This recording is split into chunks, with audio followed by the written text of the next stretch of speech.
Salut les amis, j'espère que vous allez bien. Aujourd'hui, nous allons parler de la fidélité.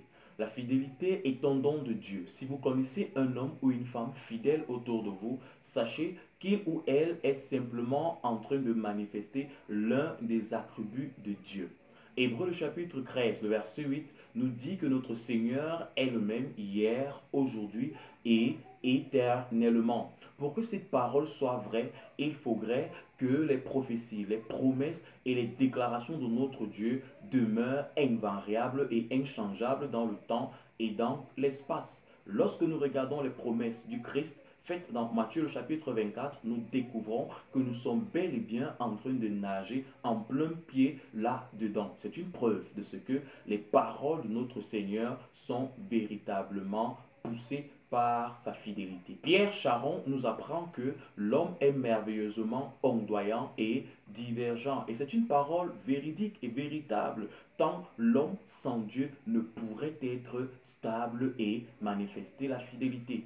Éphésiens le chapitre 2, à partir du verset 12, nous apprend qu'effectivement, l'homme dans le monde est perdu sans Dieu et sans foi. Il ne peut donc connaître et recevoir dans sa vie les dons qui découlent de Dieu. Allons-y lire 1 Jean le chapitre 4 du verset 2 au verset 3.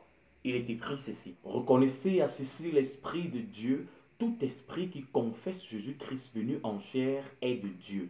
Et tout esprit qui ne confesse pas Jésus n'est pas de Dieu, c'est celui de l'Antéchrist dont vous avez appris la venue et qui maintenant est déjà dans le monde. Mais bien aimé, le monde est sans Dieu. Le monde est sous la domination de l'Antéchrist. Ce qui fait donc que tout ce qui lui appartient ne pourrait manifester l'attribut de Dieu qu'est la fidélité. Personne ne peut être fidèle sans Dieu. Personne ne peut être un porteur de la fidélité sans l'apport majeur et très majeur de notre Seigneur. Il est impossible de tenir parole lorsque l'on est sans parole. Il est impossible de tenir à ses engagements lorsque l'on est soi-même sans engagement. Il est impossible pour un corps sans Dieu de manifester la fidélité, puisque la fidélité est un don qui découle exclusivement de Dieu et Dieu en est le seul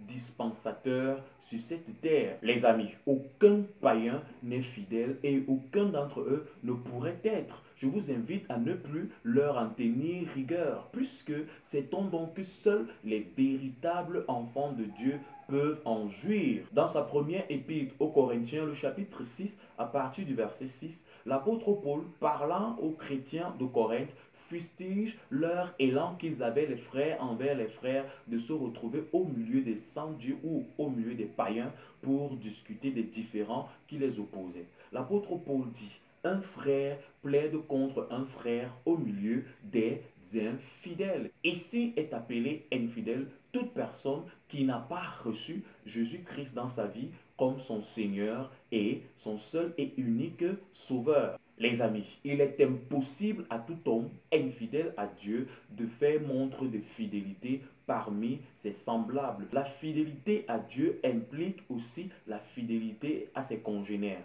Toute personne ayant posé le tout premier acte d'infidélité, celui-là de régner le Seigneur dans sa vie comme Seigneur et Sauveur, est donc impuissant et incapable de manifester la moindre fidélité. Les amis, par ce message, je vous invite à mettre fin à toutes vos plaintes concernant des infidélités manifestées par des individus ou par des personnes n'ayant pas reçu le Seigneur dans leur vie comme Seigneur et Sauveur. La fidélité est un don que seul Dieu est capable de déverser dans la vie de quiconque le reconnaît comme son Créateur, comme son Sauveur et comme un Dieu qui exerce en lui la miséricorde.